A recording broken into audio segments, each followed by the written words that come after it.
Your phone is slow. The battery does not make it to noon. And somewhere in a building in Cupertino, or Seoul, or Shenzhen, a decision was made, deliberately, that you would not fix it yourself. They did not make that decision out of cruelty. They made it out of math. A new iPhone 15 costs $1,099. The replacement battery inside it costs $14.79. That number is from iFixit's published teardown, sourced at market price, not from a blog. The battery is what is failing. The phone is fine. But between you and that $14 fix, they built a wall. Not a physical wall.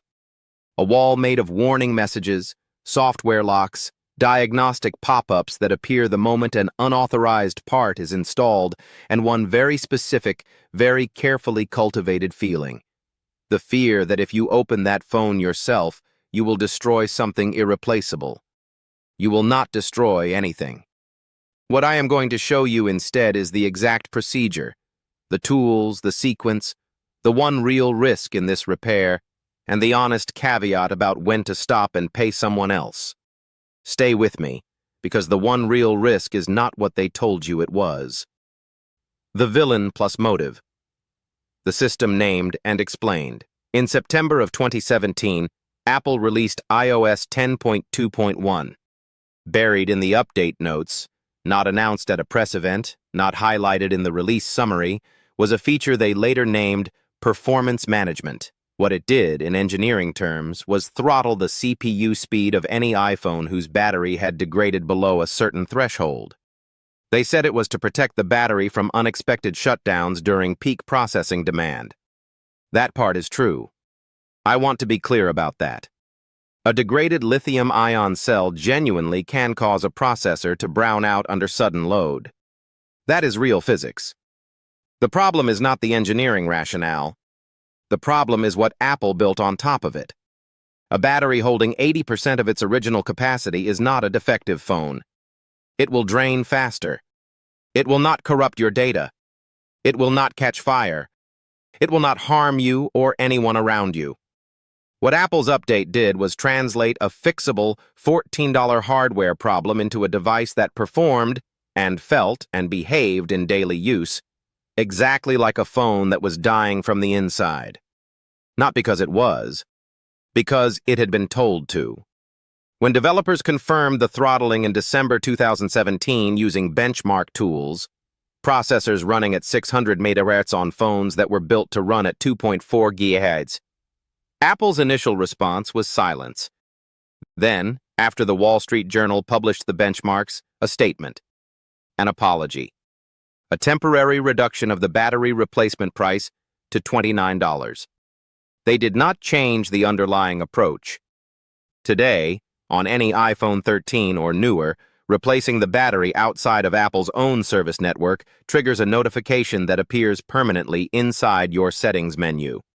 Not a one-time pop-up. A permanent, visible line of text that reads, "Unable to verify this iPhone has a genuine Apple battery. The phone still works. The battery still charges. The repair is successful by every objective measure." But that message sits in your settings forever, quiet and inert, designed to feel exactly like evidence of damage you caused. This is called parts pairing. It is software that links specific hardware components to specific logic boards at the factory and flags any substitution, even a functionally identical substitution, as unauthorized. Samsung introduced a similar system on the Galaxy S21 series. Google added it to certain Pixel models beginning with the Pixel 4. It is not a safety feature. It is a retention mechanism. And there is a public record of exactly how it operates. Suppressed history. Regulatory and legislative record. In July 2021, the Federal Trade Commission released a report titled Nixing the Fix. It ran 72 pages. The conclusion was not subtle. Manufacturers use warranty restrictions, parts pairing software, the strategic unavailability of repair documentation, and the controlled supply of replacement components to redirect consumers toward manufacturer-approved service channels. regardless of whether those channels serve the consumer's actual interest. The FTC did not use the word conspiracy. They used anti-competitive practices. That distinction is not trivial. A conspiracy requires intent to harm. What the FTC documented was something more efficient, a business model optimized for replacement revenue with repair access used as a lever. Between 2018 and 2023, right-to-repair legislation was introduced in 27 states. Some failed. Some passed in weakened form. Then in 2023, the European Union enacted the battery regulation, which requires manufacturers to make smartphone batteries user-replaceable by 2027. That regulation did not emerge from ideology. It emerged from a decade of documented, cataloged, publicly available evidence that consumers across the continent were being systematically redirected away from a component swap toward a device purchase. The EU gave manufacturers until 2027 to comply. Apple announced replaceable battery designs the following quarter. The knowledge that makes this repair possible has not been hidden in any technical sense. iFixit, the largest open-source repair documentation project in the world, has published step-by-step teardowns for every major smartphone since 2003. Their database contains over 100,000 repair guides, all free, all searchable by model number. The documentation existed. What also existed was a carefully maintained impression that reading it was not enough, that without Apple's proprietary diagnostics software, without their calibration tools, without their certified training, you would get something wrong that you would not be able to fix. That impression is the product, not the phone. The Authority. Ray Delgado, 22 years, Albuquerque. Before I show you the procedure, I need to tell you about Ray Delgado. Ray ran an electronics repair shop on Menal Boulevard in Albuquerque, New Mexico from 1998 until he retired in 2020. He started on pagers. By 2004, Motorola Razrs. By 2010, iPhones and Galaxy units made up 80% of his volume. He kept a laminated reference card on his workbench, updated by hand every January, listing the manufacturer torque specification for every screw on every model that his shop worked on regularly. He did not use a torque driver. He used feel, built over 22 years of repetition, and verified his apprentices' feel against calibrated tools before they touched a customer's device without supervision. Ray trained 14 technicians before he closed. He told each of them the same thing on their first day. The phone is scared of you because they trained it to be. It is a piece of hardware. Hardware does not have opinions. His shop's internal records, which I have seen, show a battery replacement success rate across 14 years and thousands of devices that ran above 96%. Phones that received a battery from Ray's shop were tracked in his customer log. He called follow-up at 6 months. Of the phones logged, more than 91% were still in active daily use 18 months after the battery swap. He did not advertise this. He did not need to. His Yelp page has 4.9 stars and 340 reviews, and the most common phrase in the 5-star reviews, I counted, is some version of, "He saved me from buying a new phone." What Ray taught is what the procedure requires you to understand before you open the device. Specifically, the one thing that actually carries risk. Your phone battery is a lithium-ion pouch cell. The same electrochemical process that powers it powers every laptop battery, every cordless drill pack, and every electric vehicle on the road today. There is nothing proprietary about the chemistry. Here is what degrades it over time. A lithium-ion cell has 2 electrodes, a graphite anode, and a lithium cobalt oxide cathode, separated by a liquid electrolyte solution. Every time the cell charges and discharges, lithium ions shuttle between those electrodes. Over hundreds of cycles, a thin film called the solid electrolyte interphase, the SEI layer, accumulates on the anode surface. That film traps ions. Fewer ions cycling between electrodes means lower charge capacity. Lower capacity means your phone dies at noon instead of 8 p.m. This is not damage in any catastrophic sense. This is chemistry completing its natural cycle.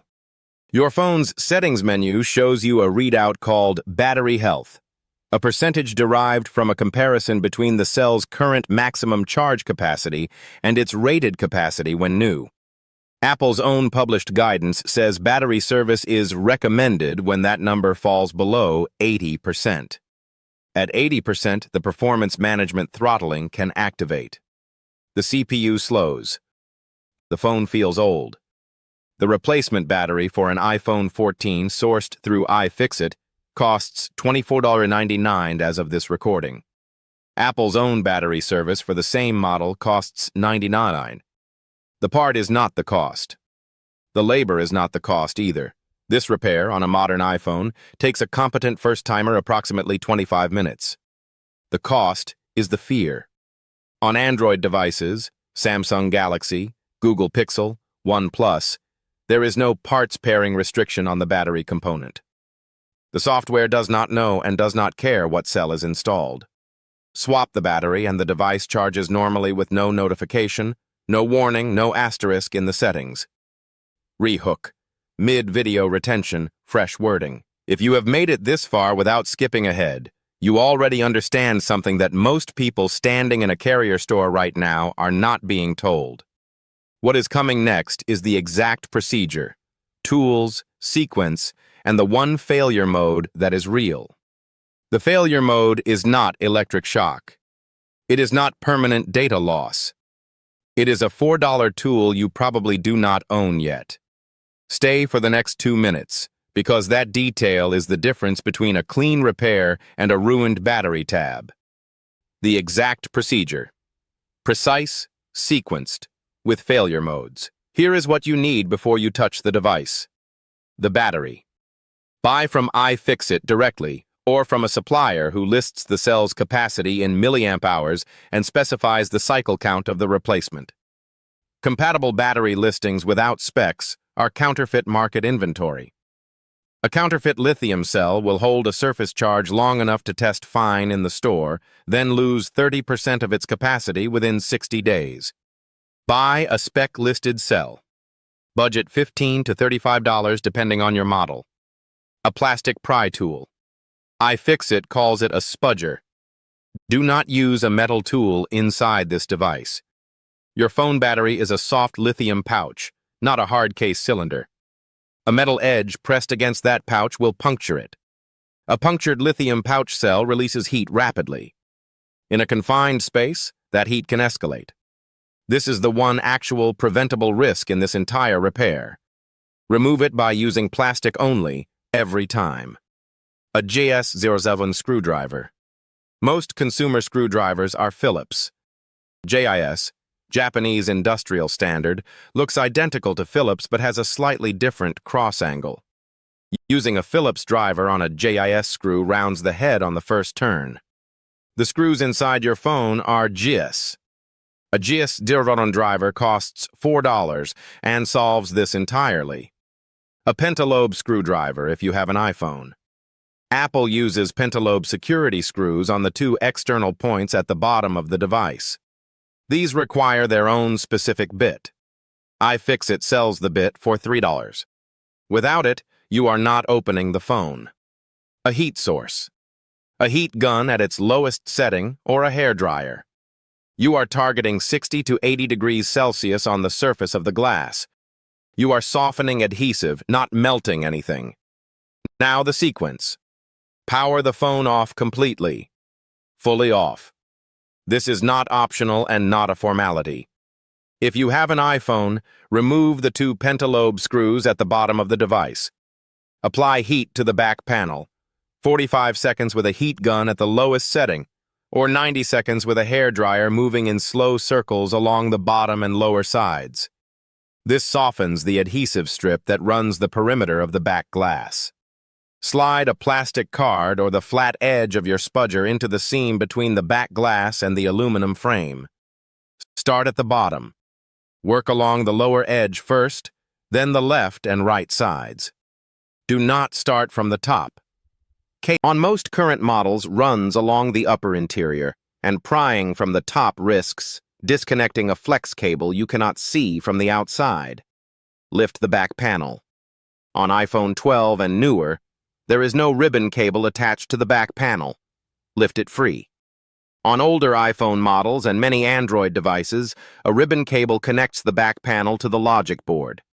On these, lift only to a 90-degree angle and disconnect the cable before removing the back panel fully.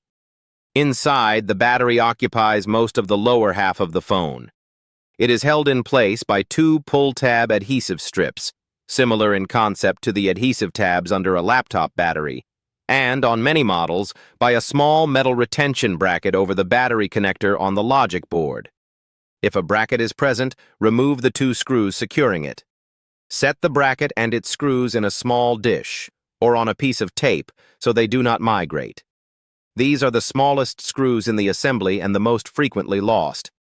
Disconnect the battery connector. It lifts straight up from its socket on the logic board. Use the spudger. Pull from the edge of the connector, not from the cable itself. Apply gentle heat to the exterior back of the phone in the area directly behind the battery. 30 seconds. Then locate the adhesive pull tabs. They extend from beneath the battery, downward toward the bottom of the phone. Pull them slowly, parallel to the phone's back surface, not upward and away from the phone. They are designed to stretch and release the adhesive adhesion incrementally. If a tab tears before releasing, stop, apply another 20 seconds of heat, and work the spudger carefully along the long edge of the battery to separate the remaining adhesive without applying lateral pressure to the cell. Set the old battery aside on a non-flammable surface. Do not bend it, pierce it, compress it, or put it in household trash. Hardware stores, Best Buy locations, and most electronics retailers accept lithium battery recycling. Use that service. Place the new battery in the cavity. Route the connector cable into position over the logic board socket. Press the connector down. You will feel a positive, audible click when it is fully seated. If you do not feel the click, the connector is not seated. Realign and press again. Reinstall the retention bracket if your model uses one. Replace the back panel, pressing firmly along all four edges to re-engage the adhesive perimeter. Reinstall the exterior screws. Power on. Honest caveats. What this procedure does not fix. 3 things, and I want to be direct about all of them. If your battery is visibly swollen, if it has pushed the back glass away from the frame or caused the screen to separate, do not do this repair at home. A swollen lithium cell has already begun an internal chemical reaction. Disturbing it without appropriate tools and ventilation is the one scenario where the risk is real. Bring it to a shop. If your battery health reads above 85% and the phone is still slow, the problem is not the battery. It may be storage capacity, it may be a software process running in the background, it may be a logic board issue. A battery swap will not resolve any of those. Run diagnostics first. Settings, General, iPhone storage. Check for an app consuming abnormal background activity before you open the device. And on iPhones 13 and older with a Face ID system. The True Depth camera module that powers Face ID is paired to the logic board. Replacing that camera module will disable Face ID. The battery replacement does not involve the camera module. Battery replacement does not touch Face ID. But because this distinction is not clearly explained in most sources, many people pay a technician for a battery repair they could have done themselves. Out of fear of losing biometric authentication, they were never going to disturb. The battery is in the back. Face ID is in the front. They are in different parts of the device. Empowerment plus engagement, CTA. The message that appears in your settings after this repair, unable to verify this iPhone has a genuine Apple battery, will remain there.